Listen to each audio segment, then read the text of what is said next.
Thank you. Shri Digvijay Singh ji.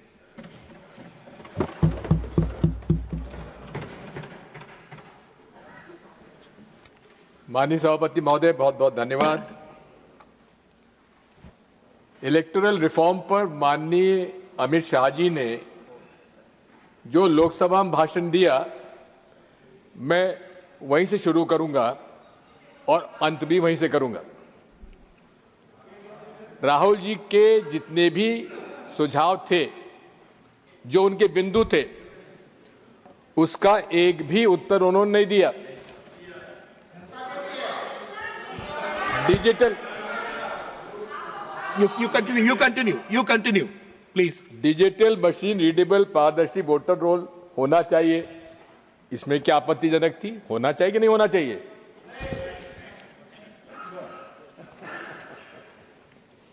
EVM के architecture की अब ट्रांसपेरेंट ऑडिट होना चाहिए, इसमें क्या आपत्ति है? कोई जवाब नहीं। बीजेपी नेताओं और कार्यकर्ताओं के कई राज्यों में वोट रखने और करने पर कोई जवाब नहीं। माननीय इसी संसद सदस्य, एक भूतपूर्व संसद सदस्य ने दिल्ली में भी वोट डाला और बिहार में वोट डाल दिया एक साल में, उस पर कोई जवाब नहीं। सीजेआई के चयन प्रक्रिया के बारे में कोई जवाब नहीं। इलेक्शन कमीशन के मेंबर्स की इम्यूनिटी के बिंदु पर कोई जवाब नहीं। सीसीटीवी फुटेज न देने के बहाना मना लिया, उस पर कोई जवाब नहीं। और आखिर में उन्होंने कहा कि मैंने रात को भाषण देने के पहले एक रात को मैंने माननीय चुनाव आयोग से पूछा, तुम्हारे पास कोई सुझाव आया कि नहीं आया? उन्होंने कहा कि 2014 से लेकर 2025 तक हमें न किसी पार्टी ने सुझाव दिया, न कोई प्रस्ताव आया। माननीय सभापति जी, मैंने माननीय सभा हमारे अध्यक्ष जी को 21 पत्र वो की प्रतिलिपि दे रहा हूं, जो सिटीजन्स कमीशन ऑन इलेक्शंस के जस्टिस लोकुर के द्वारा 21 पिटीशन दिए गए चुनाव आयोग को, उनको एक्नॉलेजमेंट तक नहीं हुआ। मैंने खुद ने 24 सितंबर 2023 को माननीय चुनाव आयोग को पत्र लिखा, उसका भी उल्लेख मैं यहां पे दे रहा हूं। तो आपकी इजाजत से मैं सारे ये पत्र जो हैं, जो माननीय चुनाव आयोग को लिखे गए थे, लेकिन माननीय चुनाव आयोग ने माननीय गृह मंत्री जी को गुमराह करके गलत बयानी करवाई, हमें इस बात की आपत्ति है। मैं पूछना चाहता हूं, मैं आपकी इजाजत से मैं सदन के पटल पर रखता हूं। माननीय सभापति महोदय, या तो एक संवैधानिक हमारे चुनाव आयोग माननीय गृह मंत्री जी को गुमराह कर रहा है, या माननीय गृह मंत्री जी हम लोग गुमराह कर रहे हैं। मैं तो माननीय सभापति जी आपसे इजाजत चाहूंगा, मेरी पार्टी से इजाजत चाहूंगा कि माननीय चुनाव आयोग ने अगर गृह मंत्री जी गुमराह किया तो उन पर कार्रवाई होना चाहिए, और यदि माननीय गृह मंत्री जी हम लोगों को गुमराह कर रहे हैं तो उन पर भी आपत्ति होना, हमें कार्रवाई होना चाहिए। माननीय, मैं तो यहां तक कहता हूं, इंडिया अलायंस के सारे लोगों ने मिलने का समय मांगा चुनाव आयोग से। नीतीश कुमार भी थे उसमें नीतीश कुमार जी के भी दस्तखत थे, जहां साहब नहीं है यहां पर मौजूद, लेकिन उनका समय देने के बजाय पावती तक नहीं मिली हम लोगों को। मैंने खुद ने वहां पहुंचाई थी वो चिट्ठी। ये सब काम चालू हुआ है माननीय राजीव कुमार जी के चुनाव आयुक्त बनने के बाद, ये सारा चालू हुआ। नहीं तो पहले तो जब भी हम समय मांगते तो हमको चुनाव आयोग से कोई दिक्कत ही नहीं होती थी। मैं आपसे निवेदन करना चाहता हूं कि ये चुनाव आयोग यही नहीं है, जैसा कि राहुल गांधी ने अपने भाषण में कहा था, इस देश में 2014 के बाद जितनी भी संवैधानिक हमारी संस्थाएं हैं, उन पर एक निश्चित विचारधारा के लोगों को बिठाया जा रहा है, वो योग्य हो या अयोग्य हो। और उनको उनके माध्यम से वे यहां पर, मेरा यह आरोप है माननीय सभापति जी, फासिस्ट डिक्टेटरशिप लागू करना चाहते हैं नरेंद्र मोदी जी। और ये उदाहरण है, हिटलर भी चुनाव जीत के आए थे, मुसोलिनी भी चुनाव जीत के आए थे, लेकिन अंत में सारे संवैधानिक संस्थाओं पर कब्जा कर उन्होंने फासिस्ट डिक्टेटरशिप कायम की। जो रास्ता आज हम देख रहे हैं भारत में, वही उसी तरफ इंगित करता है माननीय सभापति जी। आज रशिया भी कहता है, पुतिन भी कहते हैं कि मैं चुनाव जीत के आता हूं। नॉर्थ कोरिया के हमारे वो भी कहते हैं कि हम चुनाव जीत के आता हूं। इसी प्रकार के चुनाव यहां हो रहे हैं सभापति जी। मुझे भी 50 साल हो गए राजनीति में, किसी भी चुनाव में किसी राजनीतिक दल के 94% स्ट्राइक रेट अभी हमने तो देखी नहीं। ये कहां से हो गया? अब वोटर लिस्ट के बारे में, किसी भी सफल लोकतंत्री व्यवस्था के लिए, निष्पक्ष चुनाव होने के लिए फुल प्रूफ मतदाता सूची होना चाहिए, इसमें किसी को आपत्ति नहीं होना चाहिए। आर्टिकल 324 भी यही जवाबदारी इलेक्शन कमीशन को देता है कि चुनाव आयोग की जवाबदारी है कि हर नागरिक का वो वोट मतदाता सूची में शामिल करे, और यही होता है अभी तक। अभी तक तो बूथ लेवल ऑफिसर हमारे घर आता था, फॉर्म वो भरता था, हम नहीं भरते थे, और वही हमारे नाम जोड़ता था। अब ये एसआईआर कहां से आ गया? हमसे नागरिकता के प्रश्न पूछा जा रहा है, हमारे दादा बाप दादा का पूछा जा रहा है कि इनका मतदाता सूची में नाम था कि नहीं था। अरे कई हमारे ऐसे परिवार है जिन्होंने मैट्रिकुलेशन नहीं किया, ना उनके बाप ने किया, ना दादा ने किया, उनसे मैट्रिकुलेशन का सर्टिफिकेट मांगा जा रहा है। क्या ये उसकी नागरिकता का चयन हो रहा है या मतदाता की सूची बन रही है? मैं आपसे अनुरोध करना चाहता हूं कि just 1 second. You refer to the name of a specific person who is not a member of this house. Okay, fine. Rajeev Kumar sir, पूर्व चुनाव आयोग, brought it to your notice. That's all. इनके पहले के पूर्व के चुनाव आयोग एक्सेप्टेड सर। समरी रिवीजन का जो इशू है, ये भी मैं समझता हूं इसकी आवश्यकता नहीं है। जब हर साल माननीय चुनाव आयोग एक साल में 4 बार समरी रिवीजन करता है, तो फिर एसआईआर की आवश्यकता क्या है? मैं आपसे निवेदन करना चाहता हूं, अब ये एसआईआर का निर्णय भी किसने लिया ये भी मालूम नहीं है। इसके 2 आरटीआई लगे। आरटीआई एक्ट के अंतर्गत 30951, 30952। अंजलि भारद्वाज हमारा एक सिविल सोसाइटी एक्टिविस्ट है, उन्होंने आरटीआई लगाए। एक आरटीआई लगाया कि भाई 2025 का एसआईआर पूरे प्रांतों में करा जा रहा है, उसका कोई फाइल पर आदेश हुआ है कि नहीं हुआ है। लेकिन उसका जवाब क्या आया सीपीओ का, उनका जो अफसर होते हैं इलेक्शन कमीशन के, कि इस प्रकार का कोई हमारे पास फाइल पर आदेश नहीं है एसआईआर 2025 कराने का। फिर उनका दूसरा था, आपने बिहार में एसआईआर कराने का निर्णय जब लिया तो क्या उसमें आपने कोई इसमें आदेश किया है? फाइल पर कोई आदेश नहीं हुआ। मैं निवेदन करना चाहता हूं कि अब वोट चोरी की बात है, वोट चोरी की बात सामने है, चारों तरफ हमको देख ही रहे। कर्नाटक, हरियाणा, महाराष्ट्र में अनेक प्रमाण राहुल गांधी जी ने दिए। अब ये भी एक चिंता का विषय है कि एक व्यक्ति के 3-3, 4-4 जगह 25-25, 50-50 जगह नाम जुड़े हुए हैं। बड़ी आसानी से डुप्लीकेशन सॉफ्टवेयर के उपयोग से आप 1 मिनट में सारे नाम पता लगा ले। लेकिन जब ये बात सामने आई तो माननीय चुनाव आयोग को संज्ञान में लेने के बजाय उन्होंने डुप्लीकेशन सॉफ्टवेयर का उपयोग करना ही बंद कर दिया।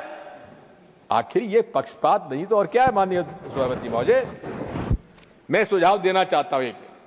अभी तो क्या है कि जिस दिन चुनाव की घोषणा हुई उसके बाद वोटर लिस्ट उम्मीदवार को दी जाती है, लेकिन प्रिसाइडिंग ऑफिसर को जिस दिन वोटिंग होता है उस दिन अलग लिस्ट दी जाती है, जिसको वोटर लिस्ट के अलग मिलती है, जबकि उसके बीच में उस पीरियड में डिलीशन और एडिशन का अधिकार क्यों आपने दिया हुआ है? जिस दिन आपका ये कोड ऑफ कंडक्ट लगता है उसी दिन उसको फ्रीज कर देना चाहिए, मेरा सुझाव है। Model of code of conduct काहे के लिए करते हैं आप? Model of code of conduct का हर पहलू पर आप पक्षपात कर रहे हैं। अब आप बताइए, नरेंद्र मोदी जी, उनका नाम तो मैं ले सकता हूं ना, प्रधानमंत्री जी कर्नाटक में वोट का कहते हैं, कर्नाटक के मतदाता भाइयों और बहनों बजरंगबली का नाम लो और भाजपा को बटन दबा दो। ये model of code of conduct में पूरी सब आता है कि नहीं आता है, आप बताइए। दूसरा, हर भाषण में मुसलमान, शमशान, कब्रिस्तान, हिंदुस्तान, पाकिस्तान, क्या मॉडल ऑफ कोड कंडक्ट में नहीं आता? क्या सेक्शन 123, 125 रिप्रेजेंटेटिव पीपल एक्ट का उल्लंघन नहीं है? पुलवामा के शहीदों से, युवकों से वोट मांग रहे हैं राजस्थान में और उनको नोटिस तक नहीं दिया गया। ये क्या पक्षपात नहीं है? अब पक्षपात दल बदल हुआ महाराष्ट्र में। सामान्य तौर पर जब भी पार्टी का विभाजन होता है तो उस पार्टी के सिंबल को फ्रीज कर दिया जाता है, लेकिन वहां पर शिवसेना का चुनाव चिन्ह शिंदे जी को दे दिया और एनसीपी का चुनाव चिन्ह अजीत पवार साहब को दे दिया। क्या ये पक्षपात नहीं है? आखिर ये अशोक लवासा ने एक डिसेंट नोट लगाया, उनके खिलाफ छापे पड़ गए, उनको इस्तीफा देना पड़ा। इसी प्रकार से जैसा पूर्व वक्ताओं ने कहा है, मेरा आपसे अनुरोध है कि ये डायरेक्ट कैश बेनिफिट ट्रांसफर की योजना के बारे में थोड़ा विचार करना चाहिए। दौरान चुनाव के तेलंगाना, तमिलनाडु में तो चुनाव आयोग ने रोक दिए, लेकिन बिहार में उन्होंने तो यहां तक भी इस बार इतने लोगों को 10 लाख, 10 लाख, इतने लोगों को इस तरह से बांटा है हर वोटिंग के दिन तक। इसमें पूरा इस तरह से एंटी डिफेक्शन लॉ, अरे हमारे विधायकों को तोड़ तोड़कर उन्होंने सरकारें बना ली, एंटी डिफेक्शन लॉ लागू नहीं हुआ। मेरा सुझाव माननीय सभापति जी, जो पार्टी से डिफेक्ट करके जाता है उसको 6 साल तक के लिए चुनाव लड़ने से उसको रोका जाए। मैं रजिस्ट्रेशन ऑफ पॉलिटिकल पार्टीज की भी बात करता हूं। अनरिकॉग्नाइज्ड पार्टीज 2763 है। क्या मजाक बना रखा है? इसको कठोरता से काम करना चाहिए, इसको नहीं रिकॉग्निशन का। मनी पावर, अब मनी पावर का तो हद हो गई है। आप जिस प्रकार से मनी पावर का उपयोग हो रहा है, हम पर झूठ पे वो बात करने की हमको बाध्यता कर पड़ता है। कौन से लोकसभा चुनाव 70 लाख में पूरा हो जाता है? हर मत, जहां तक कि नरेंद्र मोदी जी, अमित शाह जी को भी झूठा प्रमाण पत्र देना पड़ता है कि उनका चुनाव खर्च केवल 70 लाख रुपए में हुआ है। इस पर जो सीलिंग है उसको हटाया जाना चाहिए। मैं तो ये भी कहता हूं कि इस पर सुपर रिच पर टैक्स लगाए जाने की आवश्यकता है और नेशनल इलेक्शन फंड की जरूरत है, जिसका कि बंटवारा जितना परसेंटेज ऑफ वोट जिसके पास आया उसके हिसाब से वितरण कर दिया जाना चाहिए। माननीय ईवीएम के बारे में मैं शुरू से कहता आया हूं और आपसे मैं कहना चाहता हूं कि मैं बैलेट पेपर के पक्ष में हूं, लेकिन साथ में अगर बैलेट पेपर से इतना ही विरोध है और ईवीएम से माननीय नरेंद्र मोदी जी को इतना ही प्रेम है, तो मेरा एक ही निवेदन है कि आप वीवीपैट की स्लिप और ये हमारे तत्कालीन चीफ जस्टिस ऑफ इंडिया का जो voter verifiable paper audit trail की बात है, उसमें उनका निर्णय था कि it is to be to the satisfaction of the voter. अब आप हमको 7 सेकंड के लिए दिखाते हैं, कोई लोग देख पाते हैं, कोई लोग नहीं देख पाते हैं। अरे उस वीवीपैट स्लिप को आप डब्बे में गिराते हैं, अरे हमारे हाथ में दे दीजिए, हम हाथ में उसको फोल्ड करके डब्बे में डाल देंगे, उसकी काउंटिंग होना चाहिए। इसमें क्या आपत्ति होना चाहिए? नीतीश कुमार जी ने खुद ने मांगा है इसको। इसी के साथ साथ आप 100% काउंटिंग होना चाहिए। गलत बात कहते हैं कि इसमें बहुत समय लगेगा, बिल्कुल समय नहीं लगेगा। मैंने तो माननीय सभापति जी स्टॉप वॉच से देखा है कि एक जो आखिरी 5 वोट जो बूथ पर काउंटिंग होता है, स्ट्रांग रूम से निकल के काउंटिंग टेबल और काउंटिंग टेबल स्ट्रांग जाने में 47 मिनट लगते हैं। अगर आप ये कहां लिखा हुआ कि 15 टेबल की काउंटिंग होना चाहिए, 50 टेबल कर दीजिए, आप 7 राउंड के अंदर सारा पूरा हो जाएगा, 7 घंटे के अंदर पूरी आपकी काउंटिंग पूरा हो जाएगा। माननीय सभापति महोदय, वन नेशन वन इलेक्शन, ये हमारे फेडरल स्ट्रक्चर का अपमान है। ये भारत विविधता में एकता, ये भारत की शक्ति है, और वन नेशन वन इलेक्शन से आप उसको तबाह करने जा रहे हैं और ये फासिस्ट डिक्टेटरशिप का एक रास्ता खोल रहे हैं। मैं डिलिमिटेशन के बारे में भी कहना चाहता हूं, उत्तर भारत और दक्षिण भारत के जो जनसंख्या अनुपात में फर्क है उस पर हमको उसके आधार पर नहीं होना चाहिए। डिलिमिटेशन जनसंख्या के आधार पर नहीं होना चाहिए। मौजूदा अनुपात जो दक्षिण भारत की सीट से और उत्तर भारत की सीट से, उस अनुपात से ही डिलिमिटेशन होना चाहिए। अंत में माननीय सभापति महोदय, मैंने आपसे अनुरोध किया था कि मैं माननीय अमित शाह जी के भाषण से समाप्त करूंगा, इसलिए मुझे 2 मिनट का समय दे दीजिए। वैसे मेरे पास अभी 1.5 मिनट है। पहली बात तो यह है कि आरएसएस एनजीओ पंजीकृत है कि नहीं है? नहीं है। तो ये माननीय प्रधानमंत्री जी लाल किले से कह रहे हैं कि विश्व का सबसे ज्यादा लोकप्रिय एनजीओ आरएसएस है। उस पर कोई कानून लागू नहीं होता, क्योंकि पंजीकृत नहीं है, ना तो उसकी सदस्यता है, ना खाता है। अरे गुरु तक, अरे ये तो बात वही हो गई, ना खाता ना बही। जो मोदी जी कहे वही सही, अमित शाह जी कहे वही सही। मैं अनुरोध करना चाहता हूं कि उनकी गुरु दक्षिणा आती है करोड़ों रुपए में, आती है कि नहीं आती है? घनश्याम तिवारी जी आप बताइए, आप देते हैं? हाँ। अरे वो किस खाते में जाती है तिवारी जी? अरे वो गुरु दक्षिणा जाती किस खाते में, कभी पूछा आपने? उस खाते में तो बता दीजिए। अंत में माननीय अध्यक्ष सभापति जी, उन्होंने कहा था कि हाँ, गर्व से हम कहते हैं नरेंद्र मोदी जी संघ के प्रचारक रहे हैं, और उन्होंने खुद के लिए कहा कि वे भी 10 साल की उम्र से शाखाओं में जाते थे। मेरे भी मित्र लोग हैं सभापति जी, आरएसएस में कई लोग हैं। मैंने पता लगाया, मैंने जानकारी ली कि अमित शाह जी कभी आरएसएस में रहे कि नहीं रहे। सबने कहा कभी आरएसएस में रहे ही नहीं है। Thank you. इसलिए नादा आपसे निवेदन करना चाहता हूँ। थैंक यू सर, मैं आपसे अनुरोध करना चाहता हूँ। The other side is saying please authenticate it. Authenticate. I will authenticate. Right. He's Sir, saying I you am authenticate it. Let's conclude. I am authenticating. I will authenticate. Amit Shah ji, अगर अमित शाह जी यहाँ खड़े होकर, one second, honorable minister, yes, एक minute sir, एक minute, honorable minister, सभापति जी, गृह मंत्री जी लोकसभा में इस इलेक्शन रिफॉर्म की चर्चा का जवाब देते समय उन्होंने ये कहा, ये एकदम असत्य बोल रहे हैं। उन्होंने ये कहा कि मैं 10 साल की उम्र से एक नारा लगाता आया हूं कि गली गली में नहीं, गलियां सुनी है, शहर की गलियां सुनी है और इंदिरा गांधी खूनी है, ये नारे लगाता है। ये कहा था, ये तो कहा ही नहीं था जो ये कह रहे हैं। ये असत्य बोल रहे हैं। और आरएसएस का मैं हूं, इसका मुझे गर्व है, ये कहा। Okay, please conclude, please conclude. शहर की गलियां सुनी है और इंदिरा गांधी खूनी है, ये नारे लगाए अमित शाह जी ने कहा। मैं 10 साल की उम्र से लगा रहा हूं। Please conclude, please conclude.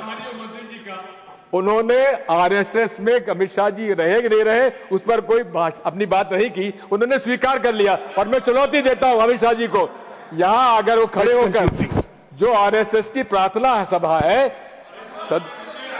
Please conclude, please conclude, please conclude. Sir, अंत में मैं आपसे कहना चाहता हूं, He's concluding. I am concluding. Sir, I am concluding. I'll come to you. Sir, I am concluding. Please conclude. Sir, I'm coming to you. Coming to you. Please conclude. Honorable member, please conclude. Sir, I am concluding. Yes. Thank you. Yes, please. Honorable Minister. Everybody, सब लोग बैठ जाए। Honorable Minister. जो एक बार भी RSS की शाखा में जाता है और ध्वज प्रणाम कर लेता है, वो आरएसएस का सदस्य होता है। यही उन्होंने कहा कि मुझे गर्व है कि मैं आरएसएस का सदस्य हूं, यही कहा उन्होंने। Thank you. We move on. You have concluded. Sir, एक हम बचपन में कथा सुना करते थे कि एक राक्षस हुआ करता था, उस राक्षस की जान प्राण जो है तोते में रहा करती थी। अब वो तोता का प्राण में, राक्षस का प्राण तोते में रहता था। माननीय सभापति महोदय, ये भाजपा के प्राण भी ईवीएम में है। धन्यवाद। Thank you. Honorable Shri Ritabrata Banerjee ji. Honorable Shri Ritabrata Banerjee ji, please. ধন্যবাদ স্যার।